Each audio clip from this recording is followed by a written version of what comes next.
Buenas tardes. Vamos a seguir con las mesas redondas aquí en la sala 2. Ahora tenemos una mesa que lleva por título Pagos internacionales y gestión del FX. Es una mesa que está moderada por Julio de la Paz Pozuelo. Julio es director de negocio exterior y tesorería de banca de empresas dentro de CaixaBank. Julio es licenciado en Ciencias Empresariales por la Universidad Pompeu Fabra y además también tiene el máster en e-business por IDEC, que es el Instituto para el Desarrollo del Emprendimiento y la Competitividad. Julio, cuando quieras, te dejo a ti con la mesa. Bien, muchas gracias, Miguel Ángel. Bueno, buenas tardes a todos y gracias por asistir a esta mesa.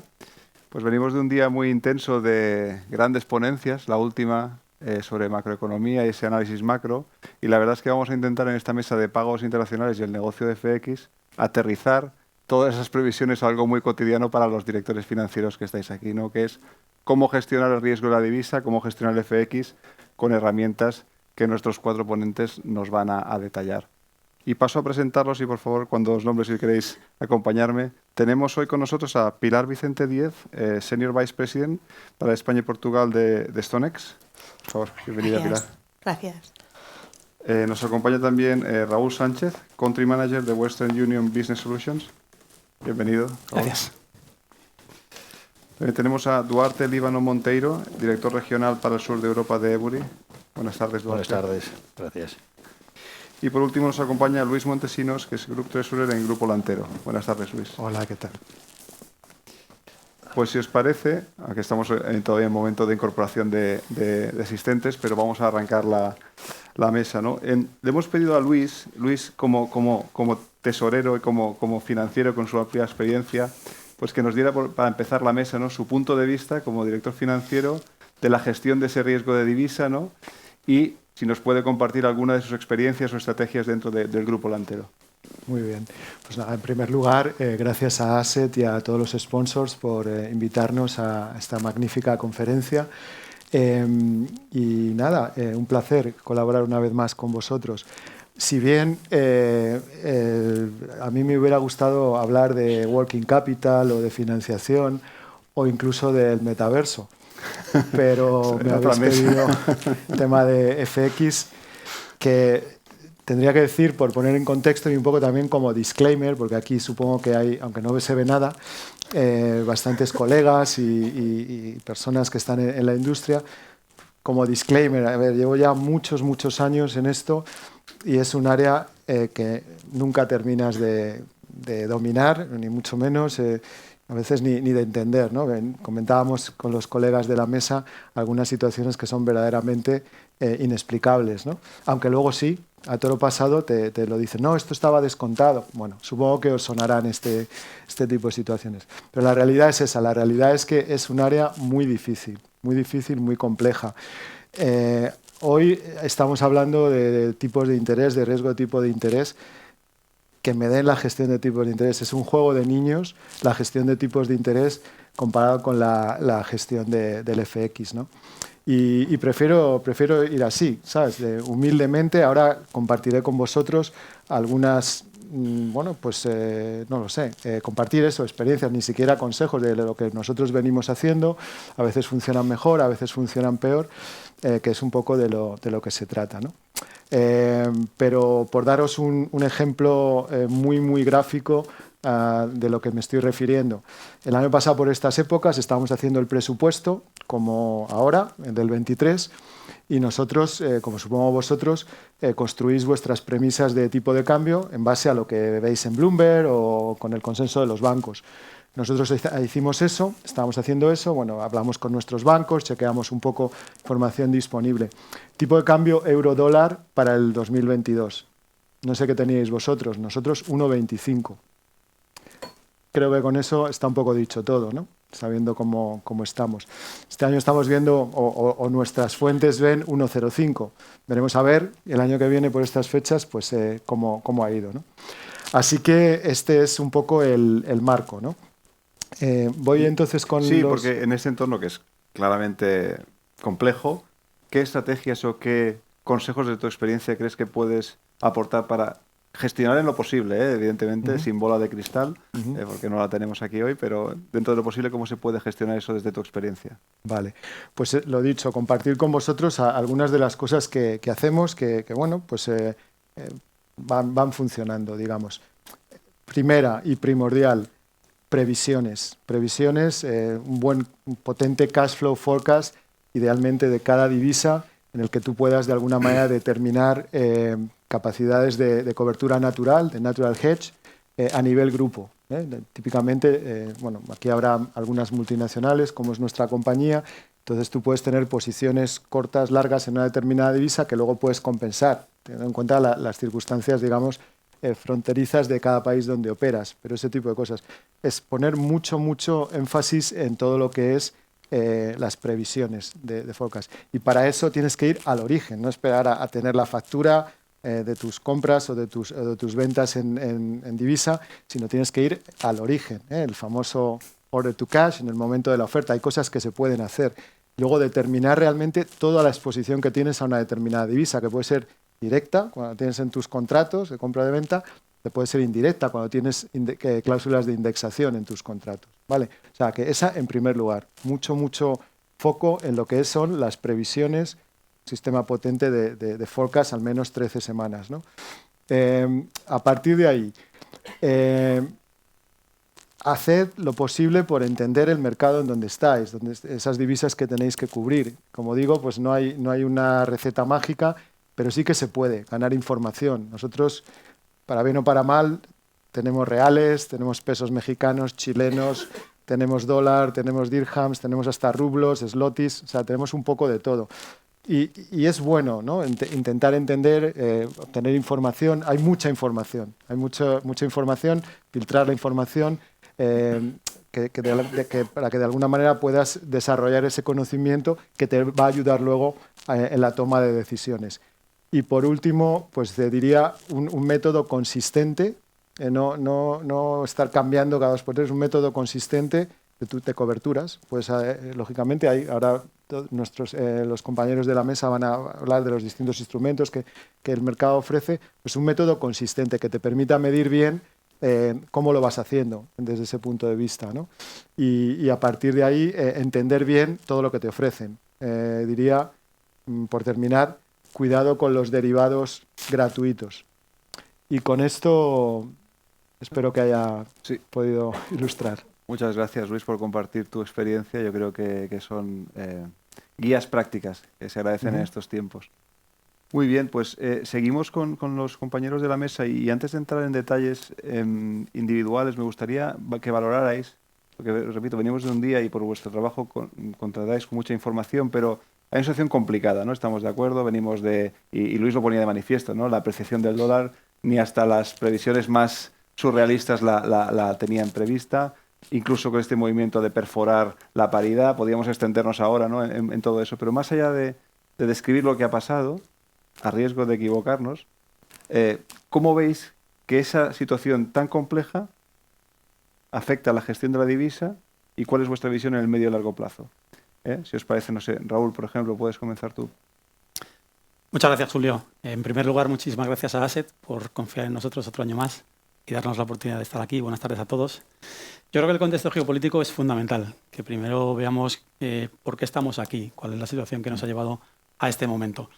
Nuestros analistas han tenido la osadía de decir que el 2022 es un cambio de paradigma. Y eso es así porque, bueno, una serie de circunstancias piensan que lo que hemos tenido antes no lo vamos a tener en el futuro. Entendemos que hay un nuevo orden geopolítico. Circunstancias que han ocurrido nos han llevado a una situación en la cual se ha movido la situación que teníamos del pasado y donde antes había cierta entidad en lo que se entendía de cuál era el contexto general, pues ahora ha cambiado. Ahora tenemos unos exportadores que, basados en la situación que ha vivido, pues podríamos considerarles los ganadores de la situación, exportadores de materias primas, y tenemos los importadores, donde la zona euro se encuentra, y podremos catalogarlos como los perdedores de la situación. Es verdad que la crisis energética lo ha marcado todo. Estamos hablando que el 13% del PIB mundial se dedica a pagar la energía, por tanto estamos hablando de algo muy trascendente, Y esto ha ocurrido así porque en el pasado, o anterior al 2022, teníamos una situación de acceso a una energía relativamente barata, especialmente Europa, en todo lo que tiene que ver con el suministro de energía ruso. Con lo cual, venimos de una situación de precios asequibles, productos desde China también baratos, y esto empieza a tambalearse. La crisis hace que haya los cortes con la relación con Rusia, hace que la energía se dispare exponencialmente, pasamos desde precios de 18 euros el megavatio hora a 590. Por tanto, son situaciones que nos cambian radicalmente. Vuelve a nosotros algo que parecía que había desaparecido, que era la inflación.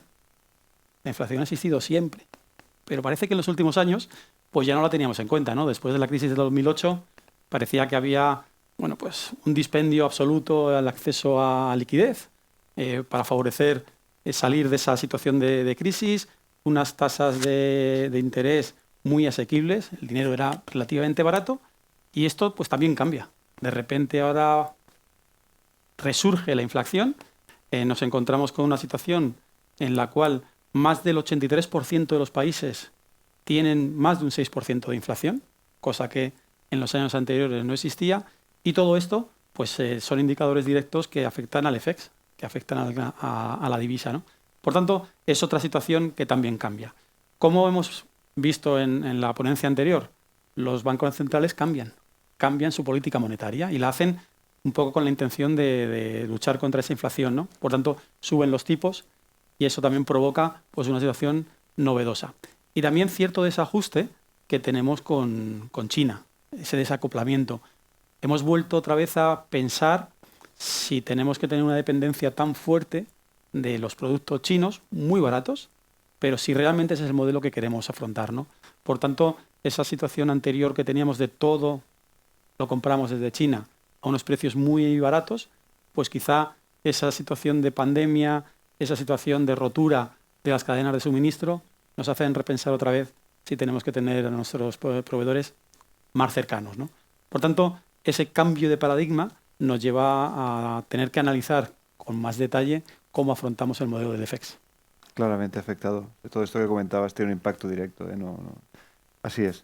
Muy bien, gracias. Pilar, por tu parte, ¿cómo lo ves? Pues bueno, lógicamente lo que estamos viendo, bueno, en principio buenas tardes y muchas gracias, y gracias a ASET también. Y lo que estamos viendo, lo que vemos a todas horas es esa incertidumbre en los mercados, ¿no? Además es una incertidumbre política, es una incertidumbre en los mercados económica, ¿no? Y esto, pues bueno, lo que está haciendo es que los mercados estén con una turbulencia, sobre todo afectada por la inflación, una inflación que lo que va a estar dando lugar, como estamos viendo y como va a continuar, es a movimientos en los tipos de interés.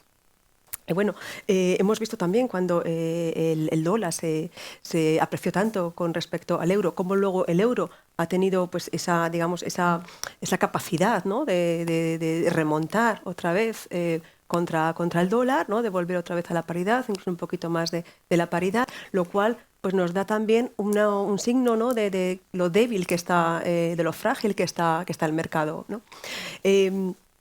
Esa volatilidad que estamos viendo, esto es algo que va a continuar en los siguientes meses, que por lo tanto va a dar lugar a que la actividad de lo que es el buscar coberturas de riesgo pues aumente, ¿no? Esto sea más se vuelva más activo, ¿no? Se vaya buscando diferentes formas de cubrir ese riesgo. Vemos ahora que los financieros lo que están haciendo es, pues bueno, hacer frente a una situación de cambio de riesgo cambiario bastante elevada ahora, ¿no? Que tienen que hacer frente a toda esta cobertura. ¿Cómo la están haciendo? Bueno, pues esto es lo que ha cambiado, ¿no? Están haciendo de una forma que es más a corto plazo, ¿no? La planificación ya no es una planificación de la cobertura de riesgo a largo plazo, es más de hacerlo de forma inmediata. Pues una empresa, ¿no? Por ejemplo, que tiene una exposición al FX, lo que va a hacer es inmediatamente cubrir esa exposición al FX utilizando pues diferentes herramientas, ya sea pues a través de spot, a través de seguros de cambio, pero sobre todo es más a corto plazo, ¿no?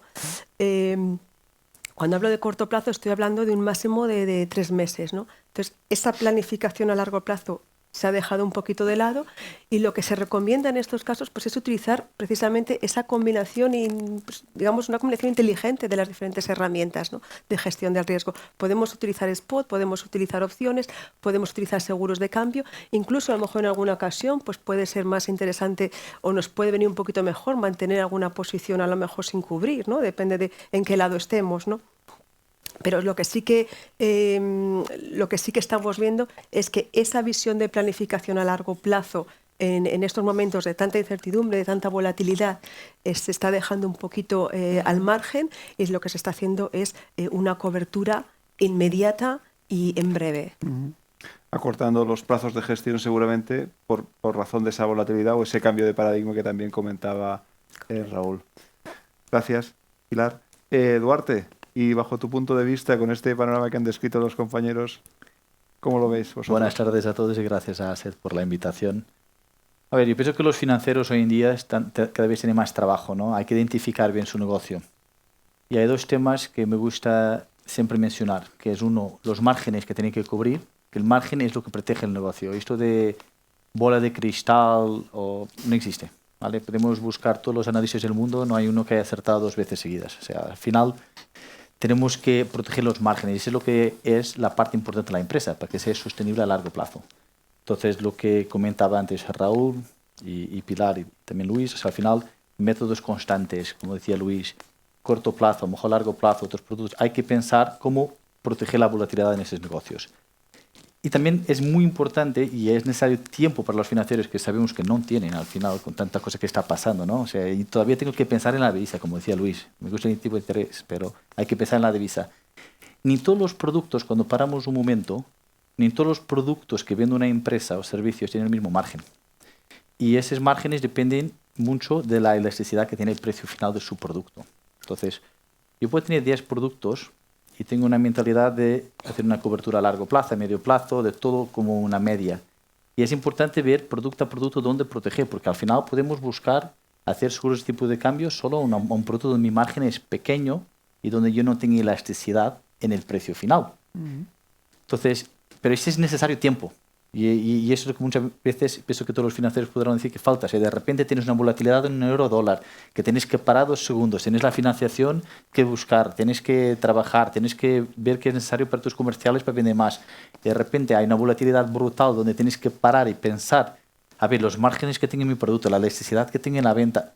O sea, ese tiempo es importante para parar y saber gestionarlo. Y yo pienso que esta volatilidad, además en un par como el euro-dólar, que supuestamente debería ser estable, y hemos visto en los últimos 2 meses que de estabilidad no tiene nada, es algo que es una lucha del día a día que hay que dar mérito a los financieros para tener tiempo para mirarlo. Muchas gracias, Duarte, por compartir también las claves, ¿no? El detalle, bajar al detalle del producto, bajar a ver esos márgenes y tener claro lo que quieres proteger. No estás protegiendo la divisa, el riesgo de divisa porque sí, sino estás protegiendo el margen. Gracias por compartirlo con nosotros. Y la verdad es que oyéndoos, y hablábamos del par que más lógicamente tenemos todos en la cabeza, que es el euro-dólar, ¿no? Pero afortunadamente, llevamos oyendo, y el Grupo Lantero es un exponente claro, afortunadamente tenemos más exposición a más divisas. Y eso quiere decir que vendéis a más países y que diversificamos importadores, ¿no? Como en un momento actual, porque no solo afectados por la divisa, sino por también la crisis de suministro que en algún momento hayamos podido tener. Y en ese contexto, me gustaría ver vuestra opinión, salirnos un poco ahora, solo puntualmente, del par euro-dólar, por ejemplo, y Pilar, me gustaría preguntarte por ejemplo, el dólar, cómo se ha comportado con el resto de divisas y sobre todo en los mercados emergentes que tanta importancia tienen, sobre todo en términos de importación. Si nos pudieras dar tu visión en este punto. Pues sí, pues en una palabra lo podríamos resumir casi, ¿no? La verdad es que malamente. Malamente. Las divisas de economías emergentes, la verdad que han sufrido mucho con todo esto, ¿no? Lo han pasado muy mal y lo siguen pasando muy mal, ¿no? Vamos a hacer un poquito un recorrido intercontinental y, bueno, vamos a ver la situación, por ejemplo, en Latinoamérica del real brasileño, ¿no? Vamos a ir un poquito hacia atrás. Vamos a ir... Luis está muy atento, ¿eh? Ahora acabas de captar su atención. Sí, pues vamos a hacer un poco una visión retrospectiva, ¿no? del real brasileño. Vamos a irnos al año 2018, ¿no? Teníamos en el año 2018 el real brasileño estaba a 3,87,57. Bueno, un año que bueno, se apreció el dólar con respecto al real brasileño un 17% ya. ¿Y por qué fue todo esto? Bueno, pues esto fue en parte pues, bueno, por esa expectativa del cambio de gobierno y de unas reformas económicas. También fue por las tensiones que se generaban por esa guerra comercial entre Estados Unidos y China. Y luego, bueno, porque se seguían las indicaciones de la Reserva Federal, estaba muy atento con que iba a hacer la Reserva Federal con respecto a los tipos de interés. Nos vamos ahora al 2019 para ver un poquito el cambio. Bueno, en el 2019 empezamos ya con un nuevo gobierno, ¿no? Con el presidente Bolsonaro, y a los 2 meses empiezan esas reformas económicas. ¿Qué dio lugar a eso? Bueno, pues que este año el real estaba en su punto más fuerte, ¿no? Estaba a 3,63,70. Pero, como hemos comentado antes, bueno, había esas tensiones, ¿no? Comerciales, esa guerra comercial, que eso también lo que originó fue tensiones en muchos de los países de Latinoamérica, ¿no? Como fue en Colombia, en Argentina, en Chile, en Bolivia, ¿no? Ese año, luego el real, de hecho, pues bajó, ya se quedó alrededor, al finalizar el año, su última cotización fue alrededor de 4 reales contra un dólar americano. Nos vamos ahora al 2020. ¿Qué ocurrió en el 2020? No, bueno, y creo que todos lo tenemos en mente, ¿no? Este año, y que nunca se nos olvidará, el 2020. Tenemos el coronavirus, ¿no? Bueno, pues el coronavirus lo que hizo fue poner un poco a prueba la resiliencia de estas economías, ¿no? Sobre todo de las economías emergentes, ¿no?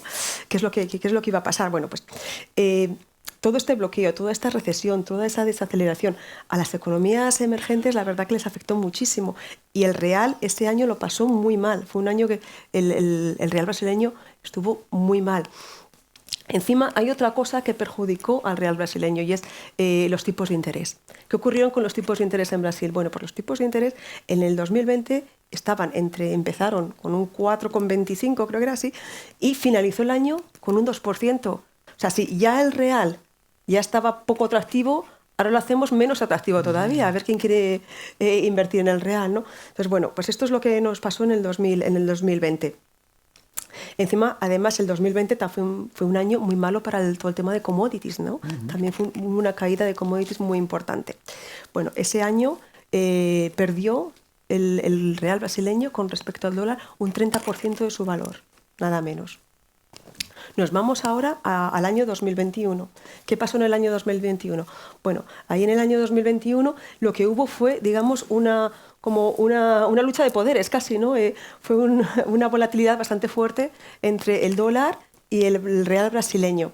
Más o menos hacia marzo del 2021 el real brasileño estaba sobre el 5,67, en junio ya estaba a un 4,90, bueno, pues ya iba, digamos, un poco mejorando.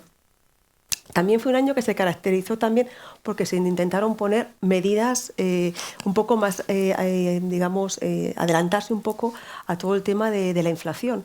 Entonces, bueno, del 2% que teníamos de tipos de interés, lo que se hizo fue aumentar esos tipos de interés a un 9,25%. Bueno, esto ya hace el real pues que sea una moneda más atractiva para los inversores y que por lo tanto pues bueno, haya mayor rentabilidad, se invierta más en el real. El real entonces en ese año lo que bueno, pues ya no perdió tanto, no perdió el 30%, en este caso fue casi un 7,5% con respecto al dólar.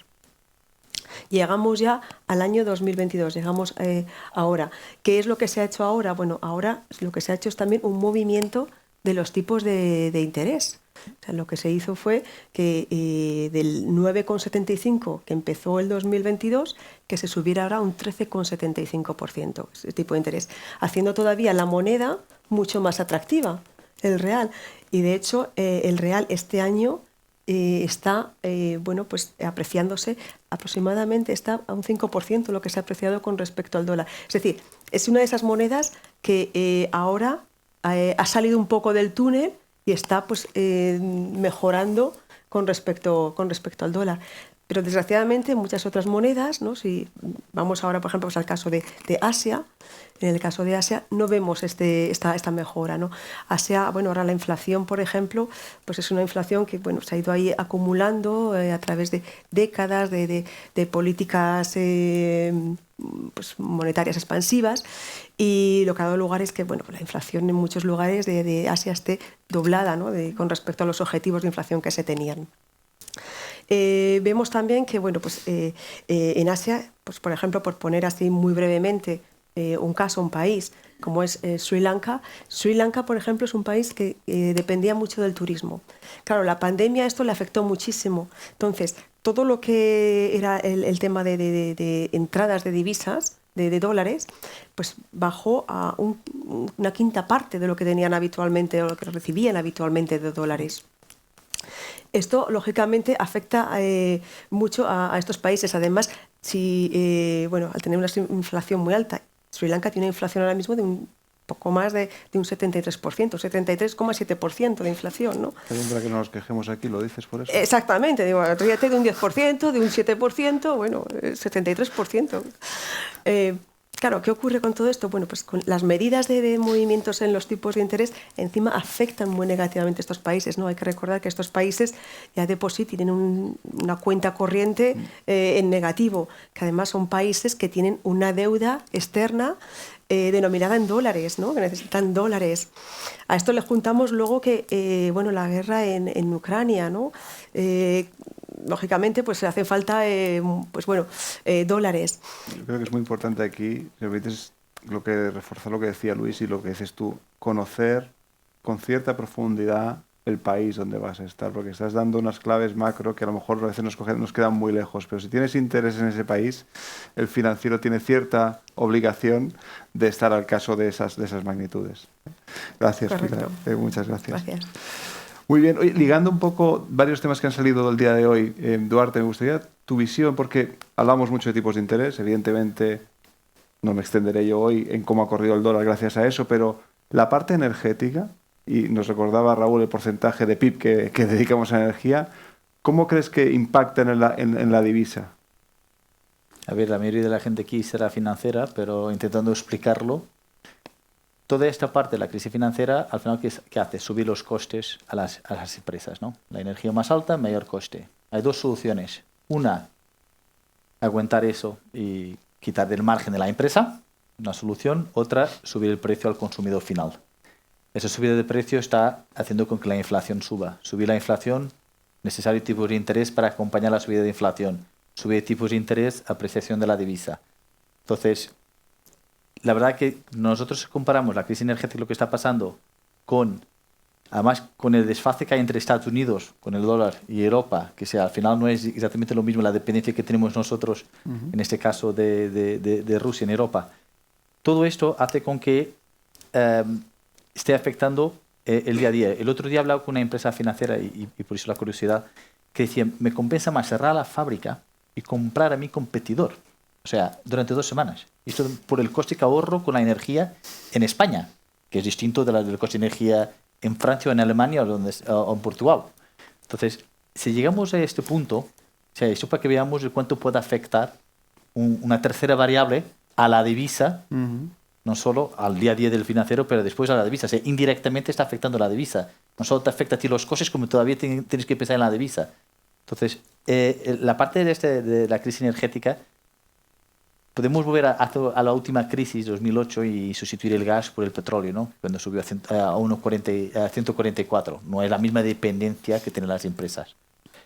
Pero al final la gente sobrevive, ¿no? O sea, los financieros tienen una capacidad Es como el euro-dólar. La gente dice, vamos a paridad, va a ser un problema. Pues no, hemos estado en paridad ya antes, no es la primera vez. Entonces la gente tiene una capacidad de adaptarse. Rompiendo mitos. Exactamente. Ahora, exactamente, lo que hay que estar es preparado, ¿no? Tener método, pensar a corto plazo, a medio plazo, a largo plazo. Pensar en todas las variables, como puede ser una crisis energética que nada esperaba que tardase tanto y fuera tanto al día a día. Pero yo pienso que bueno, va a afectar durante un tiempo. Infelizmente estamos viendo dónde estamos con la guerra y esto va a seguir afectando. Pero también estas medidas que se van a aplicar ahora todos los financieros a sus empresas para protegerse a largo plazo será una ventaja también. Cuando se baje el precio tienen todas estas medidas tomadas que va a ayudarles a mejorar y hacer un boom y que tengas más pulmón para hacer crecer tu negocio. Entonces es un momento que va a afectar un poco a todo el mundo, pero si todo va bien, pues también el pulmón que tienes para crecer va a ser mucho mayor y más rápido. Muchas gracias, Duarte. Raúl, y estábamos viendo, ¿no? Durante todo el día de hoy ciertas previsiones y hemos hablado de las divisas mal llamadas exóticas, en algún caso, de países emergentes ya la energía, pero honestamente el par que más nos mueve a todos, por lógica nos guste más o menos, es el euro-dólar. Vemos la parte, o hablamos mucho de una parte que es esa apreciación desde el punto de vista de importación, desde el punto de vista de export, y alguien de vosotros lo comentó al principio, creo que has sido tú, hay ganadores, y esto se habla poco, habría que... yo me uno al discurso de la anterior ponencia sobre no estamos tan mal, que decía aquel. Bajo tu punto de vista, ese par euro-dólar en el corto o medio plazo, después de ese movimiento tan fuerte desde Western Union, ¿cómo lo veis? Pues es una buenísima pregunta, ¿no? Y el que la sepa responder probablemente está en su isla privada, tomándose un mojito, porque es la clave. ¿Dónde va a estar el euro-dólar en el corto plazo? Bueno, bromas aparte, es verdad que venimos de una situación 2021 donde ha habido una situación de caída de más del 7% del par, que más utilizamos todos, ¿no? En julio llegamos a la paridad, bueno, todos nos asustamos, hemos tenido bastantes semanas donde ha estado por debajo, y es verdad que, fijaos, que incluso en esta ponencia donde vamos a hablar del FX, creo que de lo que más hemos hablado es de crisis energética. Es el nudo gordiano, ¿no?, en el que todos nos estamos centrando. Es verdad que las alarmas que venían relacionadas con eso pues nos ha hecho estar quizá más preparados. Todos sabemos que la moneda refugio en caso de incertidumbre es el dólar y por tanto eso lo va a fortalecer. Además, toda la situación de cómo la Fed ha movido la política monetaria le hace aún más robusto y podríamos pensar que el euro pues, se nos hace un poquito más chiquito, ¿no?, con menos fortaleza. Pero nosotros tenemos una visión un poco contraria de que hay una cierta apreciación del euro, por varios motivos. La crisis energética, en algunos aspectos, pues no está siendo como esperábamos o como presagiábamos esos malos augurios. La demanda, por ejemplo, de energía alemana está siendo un 15% inferior al año pasado. Por tanto, eso tiene un impacto. Muchos gobiernos han puesto en práctica paquetes de ayudas que han hecho que el precio, pese a que se ha disparado, vuelva un poquito a situaciones un poco más normales. Y afortunadamente, aunque hoy hace un día desapacible en Madrid, el clima nos ha ayudado. Por tanto, la demanda de energía para calentar nuestros hogares también está siendo menor. Por toda esta situación de lo que ahora mismo tiene un impacto más directo con la divisa, hace que tengamos ciertas esperanzas en que exista una apreciación del euro y por tanto esa paridad euro-dólar, hoy lo hemos visto, ¿no?, estamos en 1,02, bueno, pues vaya un poquito a recuperarse y quizá podamos dejar atrás, al menos en el corto plazo, pues esa situación donde ni siquiera somos capaces de alcanzar la paridad. Muchas gracias. No se ha mojado nada, ¿eh? Sí, un poco sí, hombre, ¿no? ¿Hasta dónde? Tú quieres efecto de bola de cristal, hemos dicho que no la teníamos ninguno.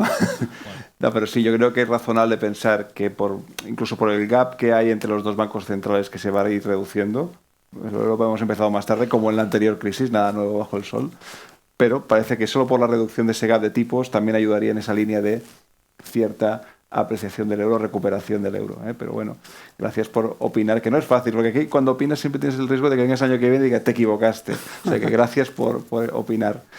Y gracias a los cuatro por compartir vuestra experiencia con la audiencia y vuestros motivos para ver este año, evidentemente lleno de incertidumbres, pero hemos conseguido saber que con método y con detalle y con atento a los países donde estás nos irá mejor.